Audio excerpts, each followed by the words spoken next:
Hello mga kabuilders, good morning.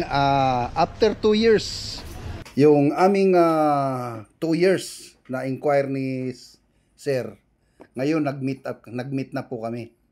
Ayan. So talagang inaabangan niya ako para dito sa kanyang pagpapagawa ng bahay.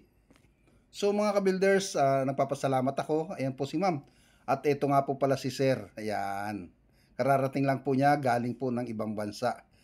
So talagang inintay niya na magkaharap kami para dito sa bibigyan na bagong anyo yung kanyang bahay. Ayan. So mga ka-builders, hindi ko muna i-detalye sa inyo kung anong mga gagawin. So siguro nakikita nyo naman po kung ano ang itsura ng bahay. At mai-imagine nyo kung papaano natin bibigyan ng isang modernong disenyo ang bahay na ito. So kung nakikita po ninyo, ayan.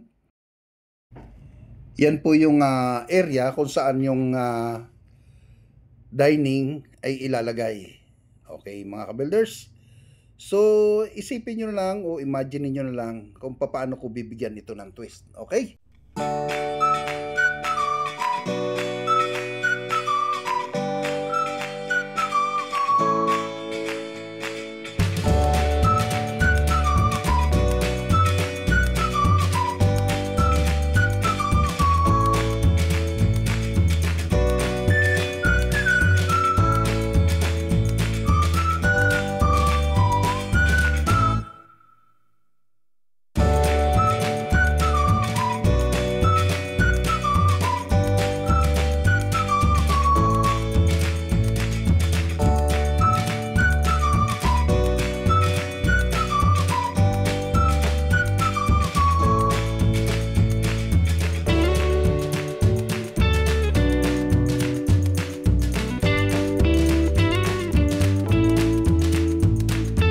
Ayan mga ka-builders, so, yung Hello sir, kamusta?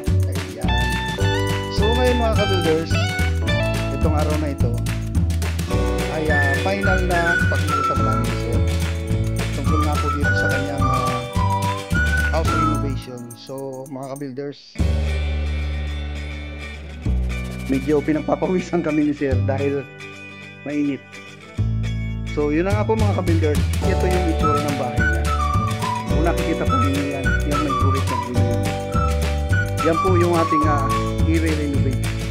So, imagine mga ka-builders, ano ba ang naiisip nyo sa itsura ng bahay ni sir? Kung paano mapapaganda at paano natin gagawin modern house yan. So, ang kasagutan po niyan ay papasukin po natin. Ayan. Yan na nga po mga ka-builders, dito pagpasok pa lamang ninyo. Napakalumang modelo na po yung bahay. So ayan, pati kulay. Ito po yung 1994 model ng bahay. Ito po yung sa Gestra Villas, San Antonio Valley, Sucat, Parañaque. Yun. So mga ka-builders, pati yung kahoy niya, ayan. 1994 pa yung bahay na yung klase ng kahoy na ito. Pero andyan pa rin siya. Ayun, ay, hello ma'am. Ayun. So mga ka-builders, kung nakikita po ninyo, at papaliwanag ko na nga po sa inyo. Ito pong cabinet na ito, itong lugar na ito po yung magiging dining area niya. So yung cabinet na yan, tatanggalin po namin, papalitan ng aluminum. Tapos magkakaroon pa rin dyan ng countertop. So hindi po siya bar counter. Pero magkakaroon pa rin ng ganong style. So dito naman po, TV console niya, at etong lugar na ito ay una na pag-usapan namin parang pahingahan lang, pero ngayon gagawing garahe. Dahil nga wala silang garahe sa labas. Ayan. So dito naman po may French type mirror na ilalagay dyan sa harap ng lamesa, at mananatiling ganito po yung ilalim ng hagdan. Pero tatakpan po natin yon. So sa kesame naman po mga ka-builders, kung nakikita po niyo yung itsura na yan, so bibigyan natin ng twist yan. At babaguhin po natin yung kisame niya. So ang ilalagay po nating materialis dyan ay PVC panel na. So isang napakagandang idea. So aesthetic style ang magiging forma niya. So dito naman po sa kusina mga ka-builders, ang babaguhin namin dito ay yung tiles. Tapos magkakaroon siya ng open shelves, ayan. Tapos doon sa dulo, magdadagdag kami ng lababo. Tapos yan, magkakaroon din ng dito sa labas, magkakaroon siya ng lavatory dahil hindi po kasya dito sa loob. Ayan. So babaguhin na rin namin yung style ng tiles dito. Gagawin natin modern. Ayan. Okay mga ka-builders, so yun na nga po. Katulad ng nabanggit ko po kanina, ito'y gagawin na po naming garahe. Dahil nga po sa tatanggal na po yung bintana doon, tapos itong lugar na to, magkakaroon na po siya ng pintuan. So akyat na po tayo mga ka-builders sa taas. Ayan, kung nakikita po ninyo yung hagdan, talagang i-retain po namin yan at babarnisan na lang po. Ayan. Okay. So, kung nakita po ninyo, ito, tanggal po lahat yan at itatiles po namin. Ayan. Ngayon, ito po. Itong area po na ito, magkakaroon po ng walk-in closet. Ayan. Papunta po doon. So, yung style ng pinto na yon, i-square na namin. Tapos, papalitan lahat ng pinto. Yan. Dahil puro flush door lang po yan. Tapos, dito sa kwarto, palitan ng kesame, yung salamin, yan, pati itong cabinet dito sa gilid. Ayan.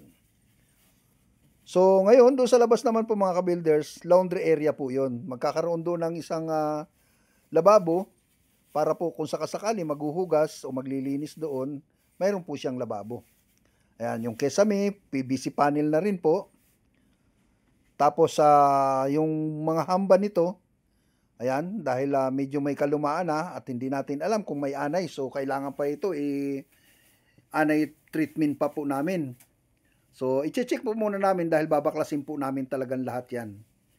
Walang ititira dito kundi konkreto lang.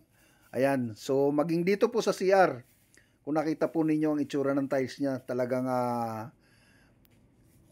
marmol po ang design ng naging tiles niya. Dito naman po sa terrace, ayan, nakita nyo, napakababa po. So, medyo itataas namin ng bahagyan. Tapos, spandrel na po yung magiging ceiling dito. Ayan. At may grills pa rin po. Pero, hindi na po ganyan ang itsura niya. Ayan. So, yun mga ka-builders. Okay. So, bago ko po tapusin yung video na ito, shoutout po muna ako doon sa aking mga subscriber na masugid nating taga-subaybay. Kay Ma'am Shi ng Korea. Ayan. Kay Randy Aquino, thank you. Maraming salamat po sa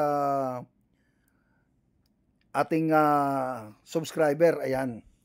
Kay Sir Cesar Evangelista. Ayan. Sir, thank you. Ayan, natupad na tong bahay mo.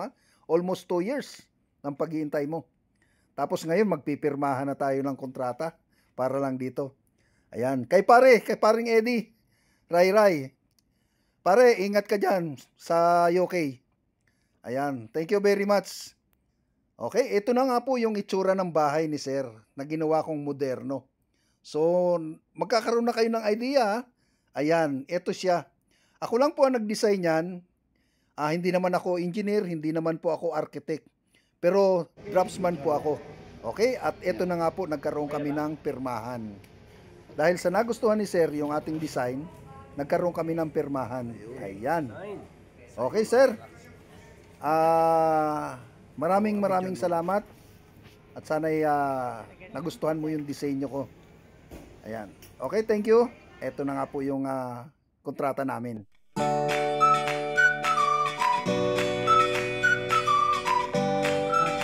Okay mga ka-builders, so siya nga pala mga ka-builders, inimbitahan ko pa kayo, subscribe na po at nang makita po ninyo yung ating mga iba pang video at